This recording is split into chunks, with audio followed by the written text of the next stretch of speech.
PMO च minister of state ते OST प्रशांत झा होरें उधमपुर जिले के सीनियर अफसर कन्नै पवित्र नदी देवका की शैल सनाकड़ा बनाने के काम का मुआयना किया।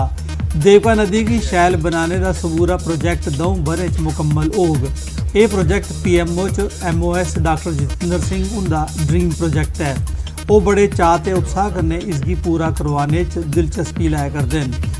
OSD प्रशांत झा होरें प्रोजैक्ट के काम में आने वाली निक्की मोटी रुकावटें की दूर करने की हिदायत भी दी। माननीय मंत्री जी जो हैं उनका ये उद्देश्य है जिसको जितना जल्दी हो सके इसको कंप्लीट किया जाए और मेरा पर्पस सिर्फ यही था जिसको समझना है, जिसमें जो भी दिक्कतें हैं, जो भी बाधाएं हैं उसको समझ के जिस लेवल पे भी इसका निदान हो सकता है, समाधान हो सकता है, वो करना है। ब्यूटिफिकेशन तो 6 महीने की है बट पूरा जो देविका प्रोजेक्ट है उसका 2 साल का टारगेट है। प्रधानमंत्री नरेंद्र मोदी उनके जन्म दिहाड़े के उपलक्ष्य सांबा जिले के जख इलाके बीजेपी के साबका मंत्री चंद्र प्रकाश गंगा उनकी अगवाई स्वच्छता ही सेवा हफ्ता आरंभ किया गया। उन्हें मकामी पंचायत के सहयोग कन्नै पंचायत घर, कम्यूनिटी हॉल, डिस्पेंसरी के लागे इलाके वगैरह सफाई अभियान चलाया। उन्हें लोगों का आह्वान किया जे प्रधानमंत्री उनके जन्म दिहाड़े उपर स्वच्छता का उपहार उन्हें देन।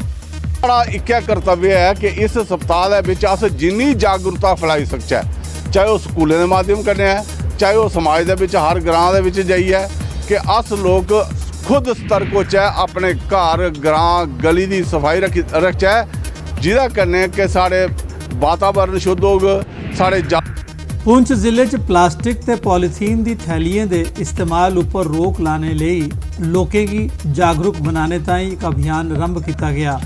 DDC पुंछ राहुल यादव ने इस अभियान कन्नै संबंधित गड्डी की झंडी दस्सिए रवाना किया। ये गड्डी जिले के बक्ख-बक्ख हिस्सें च जाइए लोगों की प्लास्टिक का इस्तेमाल नहीं करने बारे जागरूक करोग।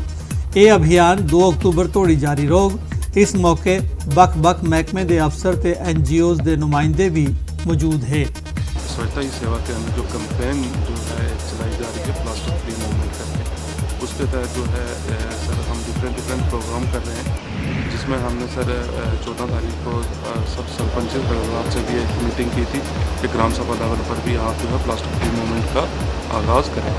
अगर कहीं पे इलीगल पॉलीथीन है तो उसको जब्त भी करेंगे। इसके साथ साथ लोगों से भी ये रिक्वेस्ट करेंगे कि वो सिंगल यूज़ प्लास्टिक, चाहे वो एक प्लास्टिक के कप के शेप में हो या फिर वो एक स्ट्रॉ के शेप में हो या फिर वो पॉलीथीन के शेप में हो, उसको यूज़ ना करें। स्वच्छता ही सेवा पखवाड़े तहत पुंछ के एजुकेशन डिपार्टमेंट के डिस्ट्रिक्ट रिसोर्स ग्रुप DRG आसिया पुंछ नगर के महला कामसर सफाई अभियान चलाया गया।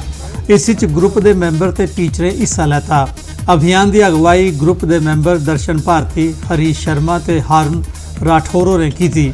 DPO अजरार हुसैन शाह कार्यक्रम के मुख्य परौने है। उन्हें अभियान ऊपर लो पाई। एक अभियान है, ये एजुकेट करने का अभियान है लोगों को कि सफाई क्या है और अपना घर आंगन, अपने आसपास की साफ़ सफाई हो। सफाई का सीधा जो ताल्लुक़ है वो सेहत के साथ है। इस स्टेज से हम सबको पैगाम देते हैं कि जितनी भी मुमकिन हो सके सफाई करें अपने अड़ोस पड़ोस में, अपने मोहल्ले में। और हम यहाँ से सिविक सेंस का भी पैगाम देते हैं क्योंकि बहुत सारे लोग जो हैं अपने घरों का ये गार्बेज जो है वो सांबा जिले के परमंडल ब्लॉक के ग्रां जख च हैल्थ डिपार्टमेंट आसिया 1962 हैल्थ सेंटर खोलिया गया है, लेकिन उसके बाद अज तक इस सेंटर की अपग्रेड नहीं किया गया। एक कमरे वाली बिल्डिंग खंडर हो गई दी है। बरखा का पानी अंदर उठी आने कारण समान ते दवाइयां खराब हो जांदियां। CMO सांबा रजिंदर समयाल उनका आखना है जे फंड्स ते ज़मीन नहीं होने मूजब अपग्रेड करने का काम नहीं हुआ करता, लेकिन वो आला अधिकारियों की अपील करगन जे कारगर कदम चुकन। 162 का जिक्र चला था, ये आदमियों की बिल्डिंग बनी दी है और ये बिल्डिंग जी है बिल्कुल बेकार हो चुकी है। कुछ टाइम भी कुछ उपर बिल्डिंग पे सकती है, कोई हादसा हो सकता है, कोई नुकसान हो सकता है। इन्नी बुरी हालत है। डिस्पेंसरी जे निकी जी है, इतना कि कोई डॉक्टर आता है। एक मुड़ा है बेचारा राम जी, वो करता है तो हूँ डॉक्टर होर बड़े सियाने ने इतना आए कई मतलब चीज़ें का सानू फायदा है उनके कन्नै, पर जगह ही नहीं इतना 2 जने तो बेही नहीं सकते।